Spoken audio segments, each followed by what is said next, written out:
Per usual, living on this channel is for educational purposes only and is not intended as financial advice. Not too much happening over the past week.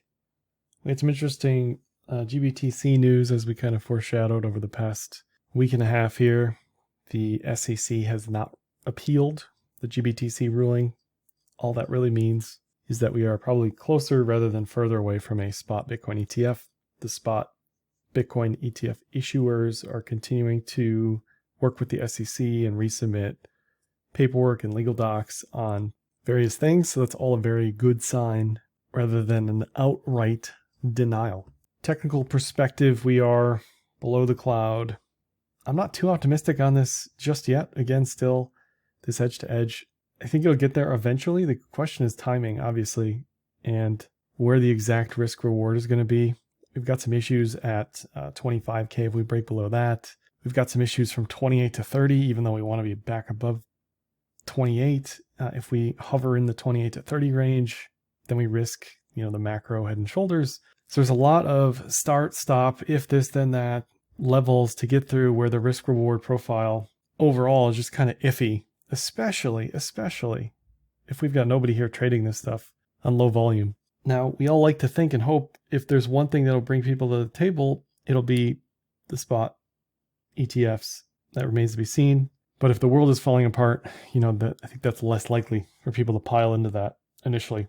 Ultimately, much like halving, it's not about the initial day. It's about the ability for exposure, maturity of the asset class, accessibility, people selling this thing. Anyway, so I still like the edge to edge. I still think it's active. I still think it's fine.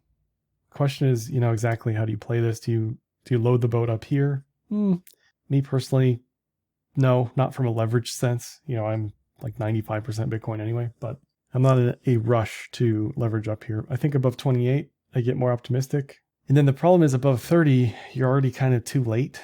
So we almost need to make some other pattern here to give me confidence that we're ready to trend rather than range, because here we're just ranging, right? And this could take 25 months. Who knows, right? This could take a very, very long time. So sit tight, enjoy the ride. No trade's a trade. Cash is yielding a ton of value right now. So there's no rush. At least, I think people are always afraid that they're going to miss out on some trade or they got to hurry up and buy, this FOMO mentality. I don't think there's any rush right now. Looking at the daily cloud, 200-week moving average, 20-week moving average, and the 200-day moving average, all right there, 28. So from a daily perspective, that's where we want to live. We want to live above all those values. We want a bullish cloud. Not there yet. Still above the yearly pivot. I still like this as a pivot to pivot trade, which is essentially that edge to edge move. Once we're above 28, I think that risk reward profile is extremely favorable.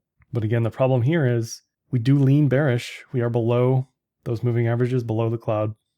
And 25K is the extreme, very important must save level line in the sand, because immediately people are going to be watching 20. Immediately. That's the next obvious level, along with maybe 23 based on volume. But as we sit here today, mid-October, 28 and 25, very important levels. We obviously do not want to draw this out. We do not want to even think about, okay, I'm getting anxious, I'm getting nervous just drawing it on the chart. Okay, we don't want to be there, because anytime, I don't care how real you think it is, okay, anytime the market senses triple top, triple bottom, no matter how messy and gross it'll look, everyone is looking at that immediately. Guaranteed, right? Guaranteed. From a technical perspective, this is what people are watching. Go watch some random legacy YouTuber talking about Bitcoin. This is what they're going to see right now. Another reason why 25, very important level. Unsurprisingly measures the 20, right? That's where it's going to go. Much like the gold breakdown, extremely obvious from my perspective where that level is. I think if you can draw a horizontal line, you're doing pretty well historically. Zoomed way out, there's no risk of anything. I think we're still fine. We're still in the power law corridor, exactly where we'd expect to be pre-halving. You can see pre-halving, we're usually at the very bottom of this thing. We still have like 6 months to halving. There's no rush, right? So I'd rather not get chopped up here on leverage personally. Just be patient. DCA, put the cash in a yielding instrument, and, don't lose your shirt over some nonsense chop. And speaking of nonsense chop, ETH might just be untradeable until Q2 2024 at this point. It's lean bearish for a while, refuses to break down, which is good for ETH. But the obvious level where you'd expect support to hold, it's, you know, dancing around that 16 level, the previous local low. So again, the next nearest local low is 13. The problem is it's been at 16 for like 2 months, right? Chopped around. It still leans bearish. This still should break down. Is it going to break down alone? Probably not. Is it going to break down faster than Bitcoin if Bitcoin breaks down? Probably yes. It is on the extreme end of the struggle bus, and it is having a very difficult time holding on to any high. So expectations here continue to lean bearish, even more so than BTC. And you can see from 1100 to 1300 based on the volume, perfectly reasonable. This ascending triangle is probably dead.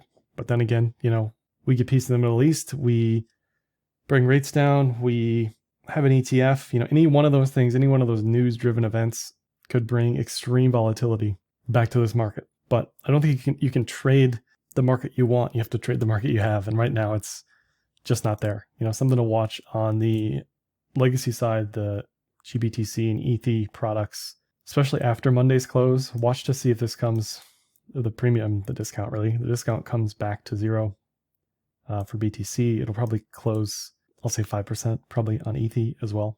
Now that news is sort of baked in. Now, if this discount widens, that's a problem, right? So certainly don't expect that as GBTC gets closer to actually converting this thing. So some more just ancillary things to watch for on that front. And then ETH BTC, I don't have anything new to say. It's still objectively in the weekly cloud. It's now below the weekly channel, getting ready to be kicked out of the weekly cloud. Everyone's watching the psychological support at 0.5. And if things get ugly for ETH, which they may just based on flows, right? ETH can stay flat. BTC can have the inflows based on a spot product. And that's how you get this really nasty downward move towards 0.3. Not something I'm betting on, but it's definitely something I'm watching. As a percentage of my stack, my allocation, I would much rather think about ETH all the way down here at 0.3 than him and haw, you know, am I properly allocated here all the way up at 0.57, right? I think this has a ways to go. So I'm not really worried about that personally. And ultimately 0.7 is where it wants to live if it regains that bullish momentum. Not quite there yet. So 0.3 would be the hero trade, right? You're hoping it bounces at 0.3, but there's no promise there. So we'll see. But I'm definitely not optimistic on the ratio. And that's really for most alts. I pick on ETH because it's the next biggest in line. Certainly has the most eyeballs and attention, but there really aren't many BTC charts for alts that look bullish in any regard. And before I talk about some alts, let me mention today's video sponsor, Kraken Pro. Kraken Pro is a complete overhaul of the Kraken trading experience with a one-stop shop for advanced and professional traders. Kraken Pro enables efficient trading execution across multiple markets with a UI that allows for unique optimization tailored to your trading style.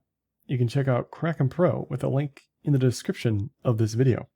And one thing I noticed over the past week on a competing exchange, the trading fees are extremely high on other exchanges relative to Kraken. So that's definitely something, especially if you're a trader of smaller sizes, to take a look at because you don't want those fees to eat away. I mean, I was shocked at what the fees were on this competitor exchange relative to Kraken. Another thing that I was shocked from a positive perspective today when I looked at the volume here, Bitcoin actually on top above Tether. If you sort by USD, you can sort by a bunch of denominations here, but sorting by USD, Tether had been on the top.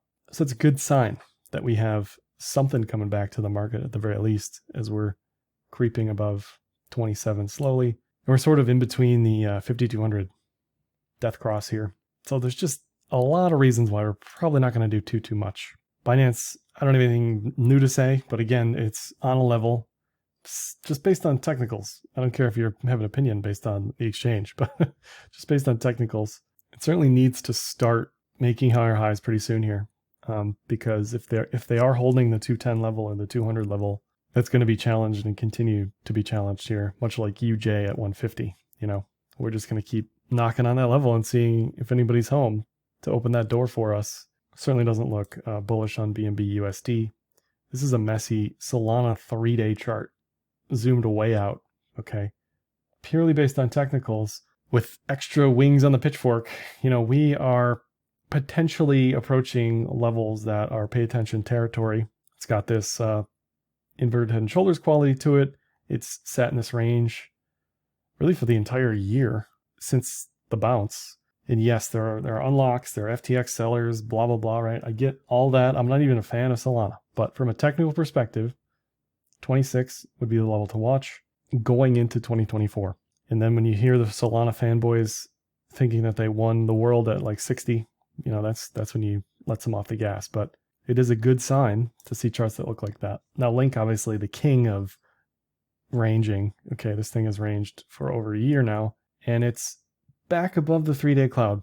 So the opposite of BNB, the more this can knock on 850, no one wants to be a hero and start buying, 859. People are sheepish, okay, as a rule. They know this level, they see it, until we have a reason broadly, I think, to break above that level, we're going to maintain this range. Even still, we're on the bullish half of the range above the 3-day cloud.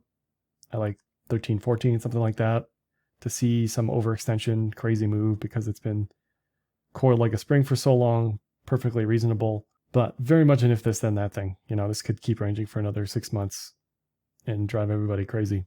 And really, ultimately, the best trade is multiple trades in that Bitcoin breaks out, goes to 42 or 38, right? Some level. Link somehow stays below 10, right? And you get this opportunity to rotate into certain setups that look decent, that have a history and tendency to break out after Bitcoin, as an example. So just something to think about. Don't be afraid. If you're an altcoin maxi, don't be afraid to trade the strength on high caps in the near term. AAVE USD, another one. Shout out to Brian Ledger. Something to watch, set up to pay attention to potentially. I don't love it. I don't hate it. It's in a range. This could break down. This could be an Adam and Eve. This could be a 3-day cloud breakout. This is like one news catalyst away probably from breaking above the 3-day cloud. Charts like this clearly looking much different than many alts, many layer ones, DOT, as an example, AVAX, that are just look sick and ill and continue to sort of roll over. All right, let's talk about legacy real quick. Now, again, this is US Treasuries. These are extremely attractive yields. Not investment advice, but there are tons of ways to play this yield game while you're waiting for a breakout on the crypto side of things, or you're waiting for a breakout on legacy side of things. Either way, I mean, these are just crazy, crazy yields historically, which is, I think, a reason why a lot of people are throwing cash in front of them on Main Street. Not a lot of buyers globally, but on Main Street is shoveling money into this stuff, okay? The other side of that equation, the US government continuing to issue lots and lots and lots of debt, and I'll look at that tomorrow with Macro Monday, but one of the reasons why yields keep going higher, as much as everybody's excited to get yield here, there's not enough buyers to absorb the issuance of debt. So that kind of goes hand in hand with DXY, it goes hand in hand with yields. This is the 10-year yield, the risk-free yield of the world, effectively. Just based on technicals, this should go higher. You can sort of see this micro head and shoulders here on DXY and 10-year yield. So it's something to watch, based on the 14, 15 weeks of strength that we had prior. I'm not going to call the top here on DXY, but if this does start to roll over, should be bullish for all risk assets. I don't know what it would take necessarily to get it to roll over. I don't think the Fed is going to cut rates anytime soon. Just another reason to continue to play the yield game. Now, gold had quite the move after breaking down. I hear less people talking about short squeeze here and more people talking about the risk off war trade effectively.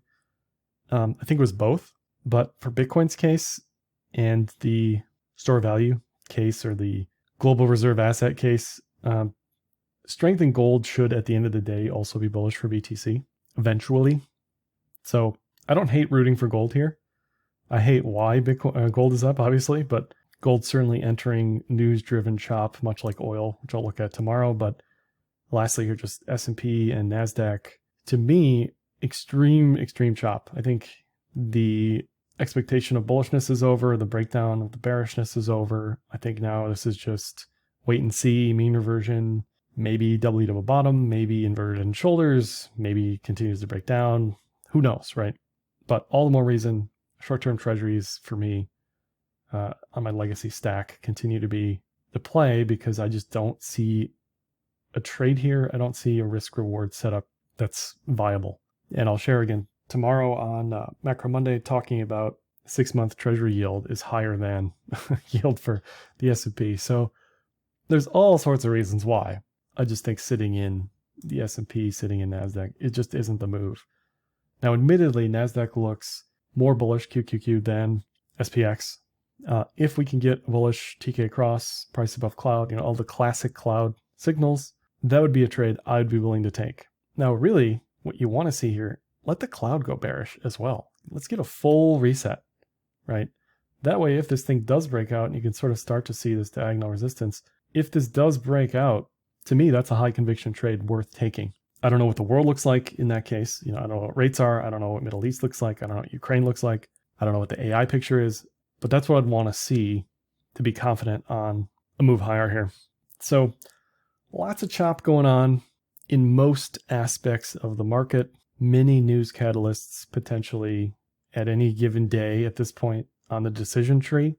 So it's hard, I think, to be married to any single idea or position other than 28 is the level to watch. 25 is no-go if you're bullish. And anything other than that, just sit and enjoy the ride, either in BTC or in cash or alts or whatever your favorite poison may be. That's all I have for this one. Like, dislike, comment, share, subscribe, and happy trading.